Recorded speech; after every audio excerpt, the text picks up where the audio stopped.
name is Kim Bumgardner, and I just want to share with you what happened to me about 28 years ago. It was November of 1989. I was coming home from work with my children. They were 4 and 5 and was having a lot of back pain. Thought I had pulled a muscle in my back. Wasn't sure what was going on. So I got home from work and I told my husband, Phil, hey, my back's hurting really bad. I think I've pulled a muscle. I'm gonna lay down. So I went on to bed. He did supper for the kids, and about 2 o'clock that morning, I woke up. I was gonna be sick. I was in tremendous pain. I thought, ooh, I'm gonna be sick. And when I stood up, I fell. I couldn't stand up. So I crawled to the bathroom, and Phil got up and he said, come on, we're gonna go to the hospital. So we went to the ER here at Northeast, and they weren't sure what was going on. We did a couple tests, and so they obviously decided to keep me. And by 7 o'clock that morning, I was completely paralyzed from my chest down.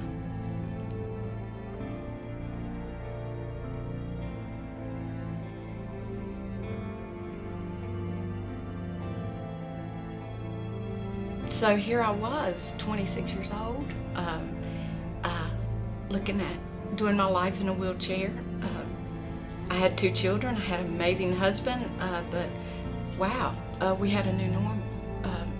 So after months of inpatient rehab, learning how to live from a chair, went home. And so at that time I decided, hey, I can do 2 things. I can be bitter, I can be better. So Phil and I, with my amazing husband, who's been my biggest cheerleader, supporter, anything I want to do, he's like, you can do this, you can do this, and has, in our younger, thinner days, carried me up hundreds of steps. He's determined that I won't miss anything. He wants me to experience everything. So we started this new normal of our life with me being in a wheelchair. It's been an adventure. It's been difficult. It's been fun. But it's made us who we are. And so a lot of people ask me, would I change anything? No, I wouldn't change anything. It's made me who I am. Do I wish I could walk? Every day of my life, every day.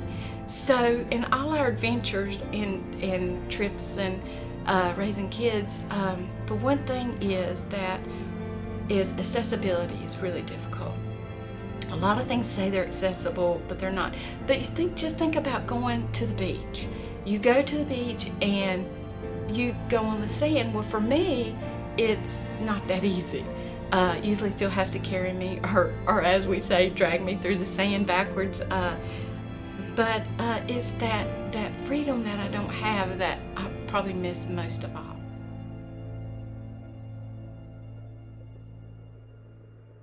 Kim is my mom, and I have the ultimate privilege of being her daughter. I am so thankful to have her as my mother. I've never viewed her as disabled. I've always just known she was differently abled. It all changed when I was 4 and my brother was 5, and her diagnosis with lupus happened. It was a life-changing experience for everyone. We all had to learn how to do everything differently, but it was never a bad thing. There was always such joy in the house that it was never a negative draw on the family. And I've watched her mobility over the years change, going from getting in and out of a 2-door car to getting in and out of a much easier van. The only time I ever really saw her mobility as an issue was on family beach trips. And I could see how hard it was for her to ask for help to get to a destination. And it always hurts me to hear her apologize for asking for help to get to a destination.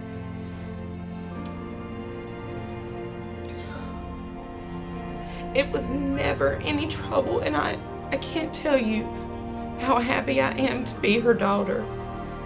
The woman she is, I can only hope to one day be some part of that. I've watched her raise myself and my brother, be a mom, be a fabulous aunt, and help raise my cousins. And now I get the best joy to watch her be a Mimi to my daughter. I know being a Mimi is one of the sweetest things in her life. But I also know how hard it is when she can't do everything she wants. She never makes it known that she's sad about it. But when she asked about this, a woman who never asked for anything, I knew we had to do something to get her this, to let her have this freedom of mobility that all of us so easily take for granted. This woman has gone above and beyond in everything in her life. She chose not to let this disability stop her life. She even chose to go off of disability to go back into the workforce. She's gone back to school twice, once for her associates, the second for her bachelor's, all while being a mother and a loving wife. The example she shows to all of us is such a shining one. It's such a joy to know her. For years I have watched and angrily watched as people stared at her as she wheeled past them. Now I want to stand and watch with joy as she flies past them.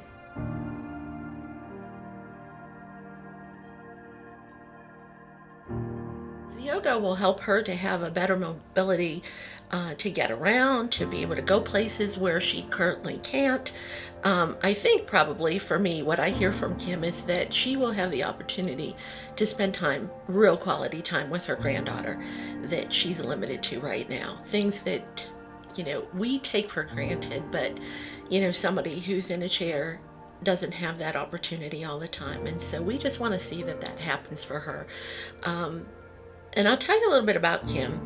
Kim is very quiet about her disability and the fact that she's in a chair. In fact, most people don't even see her chair because she just, it's just a part of who she is, but we don't see that part because she pretty much is able to do the things that we all do.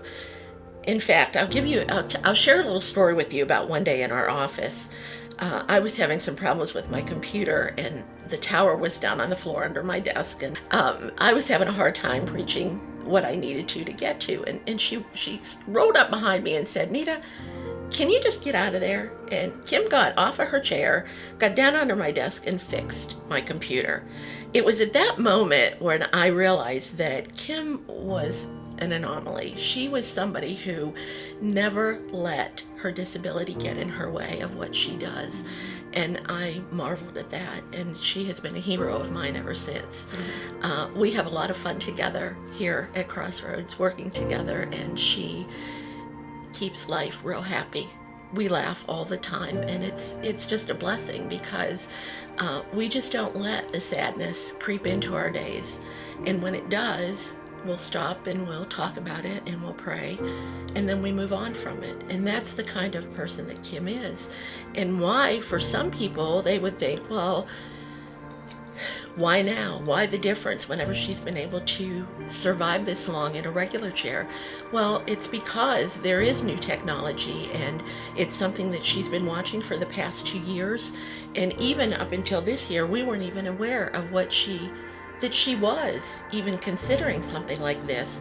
And when she went to test out the Yogo a couple of weeks ago and came back so excited, we knew that we had to make this happen.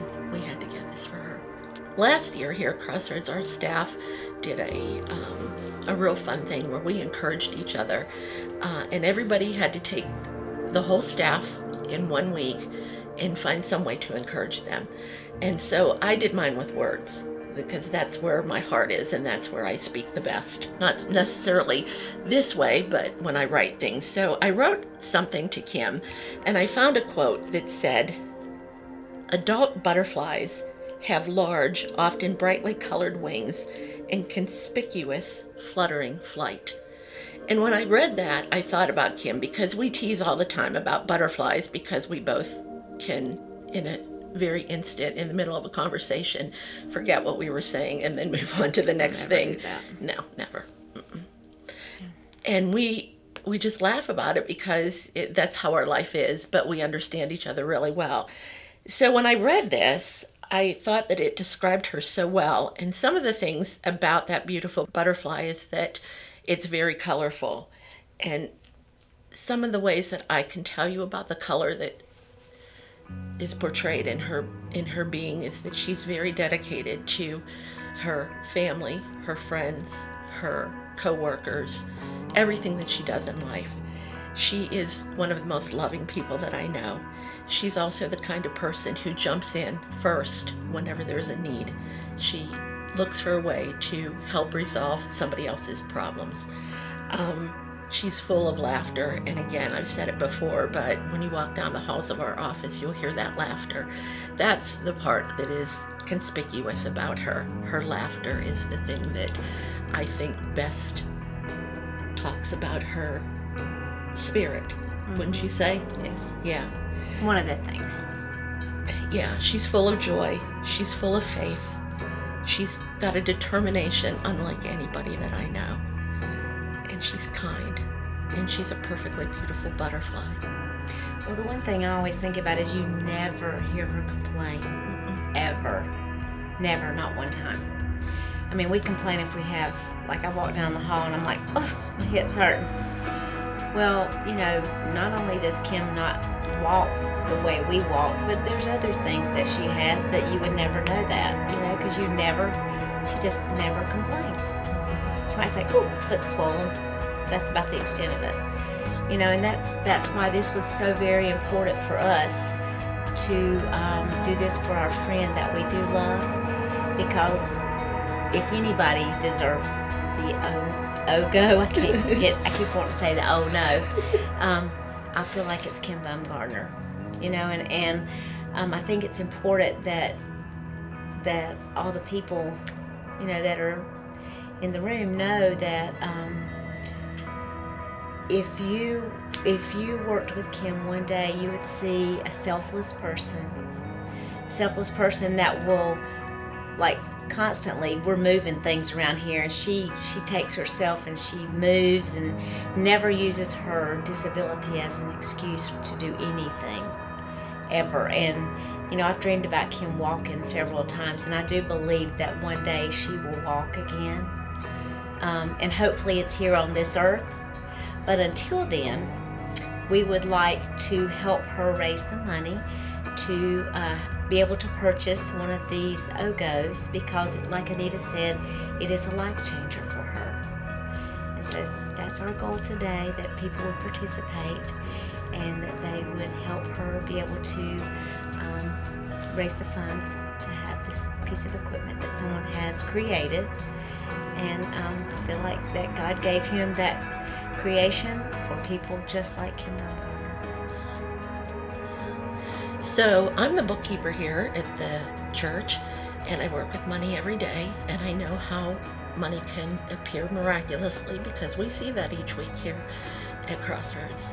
Each week when the offering plate goes by and faithful people put their money in the basket or do it online, whatever, we see how God multiplies money. And so that's what we're looking for tonight. We're looking for God to multiply the funds for this OGO. It's as simple as if there are 10 of you at your table and each person gave $100 and we have 18 tables, we can have this done tonight, folks. And the check can be signed and mailed on its way, and her OGO can go into production. And so we're looking forward to your participation in giving a miraculous gift to a miraculous woman. And we thank you.